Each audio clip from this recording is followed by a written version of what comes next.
Alrighty guys, working on a 2005 Toyota Matrix. Same as a Toyota Corolla, same as a Pontiac Vibe. 5-speed manual transmission. I have a bearing noise, or what I believe is a bearing noise in the transmission. It's not the throwout bearing. It's a noise that I've had on another transmission. This is the second one I've put in. This is a used trans in this vehicle. I blew up and grenaded the last transmission because I let the bearing go too far. What we're going to be doing today, hopefully, is replacing the two bearings, one on the output shaft and one on the input shaft on the driver's side or left side of the transmission opposite the bell housing. So we got the battery tray, one motor mount out, miscellaneous other things, airbox, etc. Taking this cover off down here, which is going to be a couple bolts, and we're going to work on that through the fender well of the driver's side.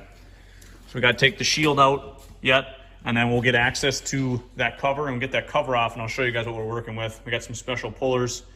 Hopefully everything goes well, and mark out of some OEM Toyota bearings. That's the two bearings we'll be putting in. Running BG Synchro Shift, 7590 GL4. So that's as close as you can get to what Toyota wants you to run.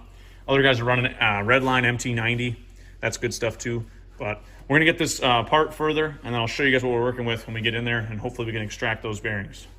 All right guys, so here's what it looks like, the bearings that are bad. Mark was like, holy crap. I saw him move this nut.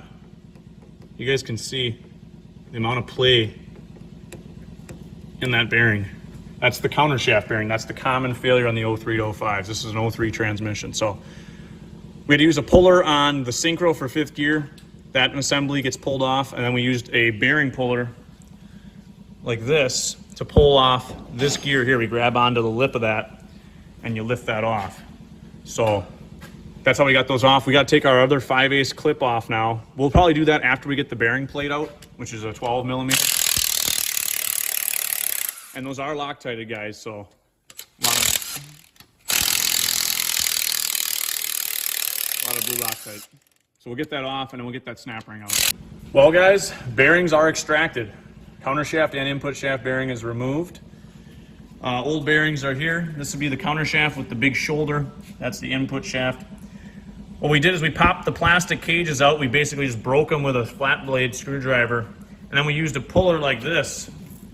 It's called a blind bearing puller. It's got these little pegs on it that you turn in between the ball bearings, and then you turn them 90 degrees, and they'll hook on the outer and inner races.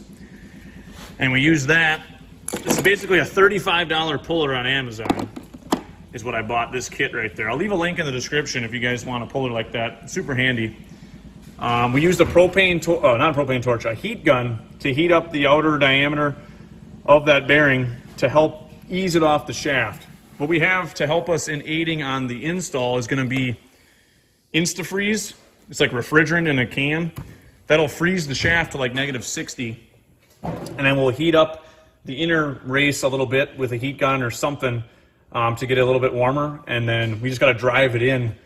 These bearings do not have an interference fit on the outside diameter. It's actually loose fitting there, so the only thing you have to make sure you get going with a little bit of heat is the inner diameter. So that's what they look like.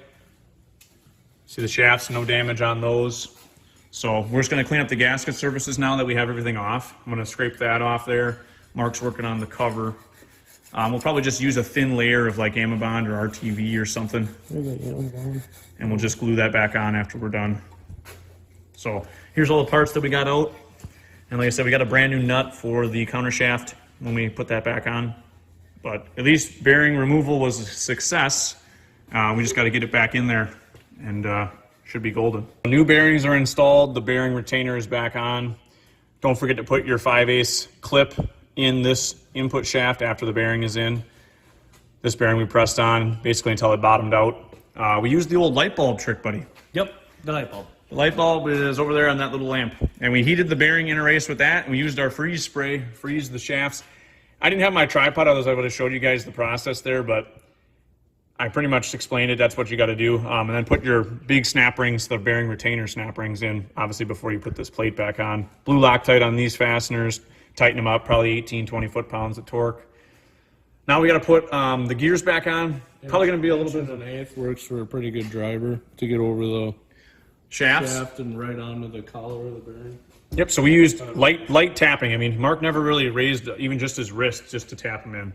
So we got them in there. Everything seems to be good. We'll start putting the gears back on. It's going to be a little bit of a challenge pressing those back on, but we'll keep going and I'll update you along the way. So me and Spark froze the shaft on the bottom, counter shaft, and then just took a 15/16, I think, again, right?